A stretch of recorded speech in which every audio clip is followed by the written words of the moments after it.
Iya kan? Greenflation itu kan terjadinya inflasi karena persoalan transisi energi. Tapi bisa juga nih kita bikin jadi satu contoh yang sederhana. Apa itu greenflation? Yaitu anak yang masih green, belum cukup umur, dipaksain jadi capres dengan mengangkatnya etika. Itulah greenflation. Itu greenflation yang paling jelas. Juru bicara Ganjar Mahfud, Deddy Sitorus, memberikan arti ngaka terkait greenflation. Menurutnya, greenflation terjadi karena adanya transisi energi, tapi bisa juga dibuat definisi baru, yaitu anak yang masih green atau hijau atau bau kencur, belum cukup umur mau jadi capres dengan mengangkangi etika. Itulah arti definisi greenflation yang baru. Awalnya, Deddy mencoba membedah debat Gibran yang menurutnya banyak mempermalukannya sendiri, karena hanya menghafal hal-hal teknis, tidak paham esensi yang dibicarakan. Ya, jadi hafalan-hafalan Gibran ini menurut saya kalau kita bedah satu-satu itu banyak mempermalukan dirinya sendiri sebenarnya. Ya, di luar gimmick-gimmicknya yang bikin heboh itu. Misalnya ketika dia bicara soal greenflation, ya, satu istilah yang sebenarnya hanya sebagian kecil dari masyarakat punya urusan. Ya, saya kira Bung Daniel dan juga kawan saya Maman ini mungkin karena Komisi 7 dikit-dikit udah dengar lah. Tapi Bung Daniel aku yakin dia juga baru dengar malam itu nih, yang biasanya ngurusin soal persenjataan. Belum lagi gimmick-gimmicknya yang bikin heboh. Soal greenflation, ia sempat menunjuk Dhanil yang mungkin baru dengar hari itu karena ia lebih fokus dalam pertahanan. Sementara greenflation terjadi karena adanya transisi energi, tapi bisa juga dibuat terminologi baru, yaitu anak yang masih hijau, belum cukup umur, mau jadi capres dengan mengangkangi etika di MK. Iya kan? Greenflation itu kan terjadinya inflasi karena persoalan transisi energi.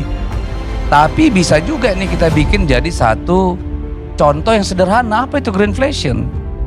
Yaitu anak yang masih green, belum cukup umur, dipaksain jadi capres dengan mengangkatnya etika. Itulah greenflation. Itu greenflation yang paling jelas. Masalahnya tidak selesai dengan Gibran yang hanya bisa menghafal, lalu berlanjut kepada jati diri asli Gibran. Dengan cepat ia merasa paling pintar, arogan, sok tahu, lalu membuat gimmick-gimmick yang rendahan, mendegradasi forum terhormat dengan hal-hal yang bersifat teknikal. Padahal ia tahu Mahfud MD dan Muhaimin bukan seorang yang spesifik, tapi lebih general, yang memiliki kapabilitas dalam polisi bernegara.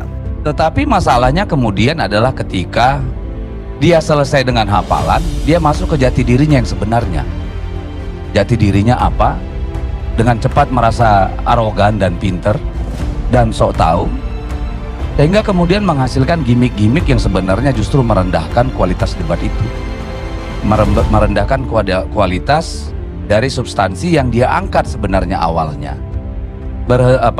Didegradasi menjadi persoalan teknikal yang sebenarnya sudah sangat jelas bahwa namanya Prof. Mahfud dan Caimin bukanlah orang-orang spesialis, tetapi orang-orang generalis yang punya pemikiran fundamental dalam rangka mengelola negara. Terkait Gibran yang menuding Muhaimin anti nikel, itu hanya karena Gibran mendengar Tom Lembong mengatakan Tesla dan produsen mobil listrik hari ini memakai LFP, tidak lagi memakai nikel. Padahal yang dikatakan Tom Lembong itu benar, Tesla tidak lagi menggunakan nikel, tapi Gibran malah menyampaikan data yang salah. Hal itu dilakukan di panggung sebesar debat Cawapres. Ia menyebut itu sangat keterlaluan. Caimin itu anti nikel hanya karena seorang Tom Lembong mempromot yang namanya LFP, dan dia secara sembarangan mengatakan Tesla ya pakai nikel, padahal Tesla jelas-jelas no longer pakai, dia sudah switch ke LFP. Karena apa? Ada banyak alasan, lu Google aja gampang. Tapi bahwa Gibran mampu menyampaikan informasi yang salah di panggung sebesar itu, saya kira itu keterlaluan. Tidak banyak orang yang berani sesembrono itu kalau menurut saya. Ia lalu mempertanyakan berapa banyak perusahaan yang bermain nikel baterai di Indonesia. Saat ini ada konsorsium. Yang pertama adalah konsorsium CHTL. Ini sumbernya dari Luhut Binsar Panjaitan. Yang kedua, konsorsium LG yang sampai sekarang masih ribut. Jokinya adalah Bahlil Lahadalia, Menteri Investasi. Barang tersebut sampai sekarang tidak jelas. Yang terjadi rebutan nikel, rebutan kerjaan di PT Antam. Coba kita cari, coba kita tanya, coba kita periksa datanya. Berapa banyak sih perusahaan yang akan main untuk yang namanya EV baterai di Indonesia, yang untuk nikel itu? Saat ini ada 2 konsorsium, yang namanya satu konsorsium CATL. Ini yang ngomong Pak Luhut Panjaitan. Ada konsorsium LG yang sampai sekarang masih ribut-ribut. Ini yang jadi jokinya Pak Bahlil, Menteri Menteri Investasi. Sampai sekarang ini barang nggak jelas. Yang terjadi rebutan nikel, rebutan kerjaan di PT Antam. Financingnya mereka belum jelas, structure projectnya belum jelas sampai hari ini.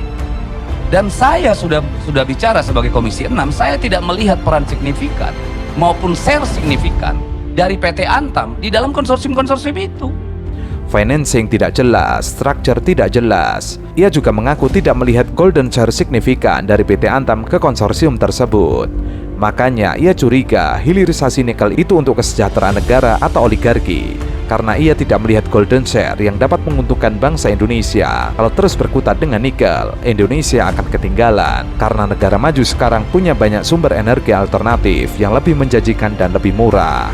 Makanya saya curiga, apakah hilirisasi katakan dalam konteks nikel itu untuk kesejahteraan bangsa Indonesia atau kesejahteraan oligarki? Ada nggak di situ golden share yang diperebutkan?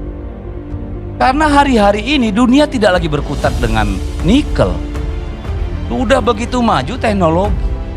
Saya pergi ke Eropa itu sudah pakai yang namanya blue hydrogen. Ada banyak sumber-sumber energi sekarang, ada fuel cell. Ada yang pakai sodium ion cair. Banyak sekali alternatif daripada nikel. Lah kenapa kita dicekokin pikiran tanpa nikel bangsa ini akan hancur?